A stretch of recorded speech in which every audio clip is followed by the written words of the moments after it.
Friends, ఇది వచ్చేసి దొండకాయ నెత్తళ్ళు అన్నమాట. ఇప్పుడు నేను చేసిన కర్రీ ఇది. చూడండి ఫ్రెండ్స్, దీంట్లో మసాలా కానీ కొబ్బరి కానీ అసలు ఏం వేయలేదు. టమాటాలు వేసాను, ఒక 2 వేసాను. చింతపండు పులుపు కూడా వేయలేదు ఫ్రెండ్స్. చాలా బాగుంటుంది, టేస్టీగా ఉంటుంది.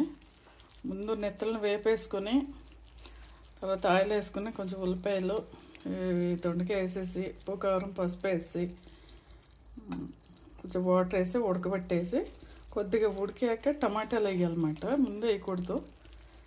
వేసిన తర్వాత ఉడకనిచ్చి దింపేయాలి. బాగుంటుంది ఫ్రెండ్స్. దీంట్లో కొత్తగా చేశాను. దీంట్లో రొయ్యలు వేసుకోవచ్చు, ఎండు రొయ్యలు వేసుకోవచ్చు. ఈ దొండకాయల్లోనూ ఆలు వేసి వండుకోవచ్చు. ఇంకా చాలా రకాలుగా చేసుకోవచ్చు ఫ్రెండ్స్. పికిల్ చేసుకోవచ్చు, దొండకాయ పచ్చడి చేసుకోవచ్చు, ఇంకా దొండకాయ పల్లి చేసుకోవచ్చు, మిక్స్డ్ వెజ్ చేసుకోవచ్చు. దొండకాయ కాంబినేషన్లో దొండకాయతో ఇంకా చాలా చేసుకోవచ్చు ఫ్రెండ్స్. చాలా బాగుంటుంది. ఈ దొండకాయ తింటే పాలు ఇచ్చే తల్లికి కూడా పాలు పడతాయి అంటారు, బాలింతరాలకి. ఇంకపోతే పత్యం చేసే వాళ్ళకి దొండకాయ పెడతారు, తెలిసిందే కదా. బీరకాయలు, దొండకాయలు, పొట్లకాయలు ఇవన్నీ కామనే కదా.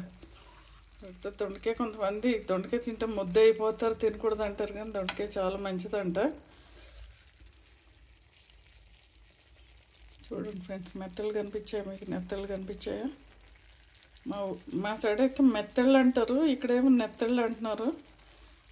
మీ ఊర్లో ఏమంటారు ఒకసారి కామెంట్ పెట్టండి, కామెంట్ బాక్స్లో పెట్టండి. పచ్చి నెత్తళ్ళు అయితే చాలా బాగుంటాయి ఫ్రెండ్స్. చక్కగా ఇవి ఎండి నెత్తళ్ళు అన్నమాట. పచ్చి కూడా బాగుంటాయి, చక్కగా టేస్టీగా ఉంటాయి.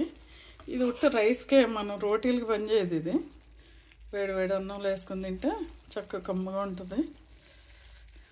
పక్కన కాస్త ముద్దపప్పు లేకపోతే మజ్జిగ పులుసు ఏదో పెట్టుకొని తింటే బాగుంటుంది అన్నమాట. ఇది ఫ్రెండ్స్ నెత్తళ్ళ గురించి.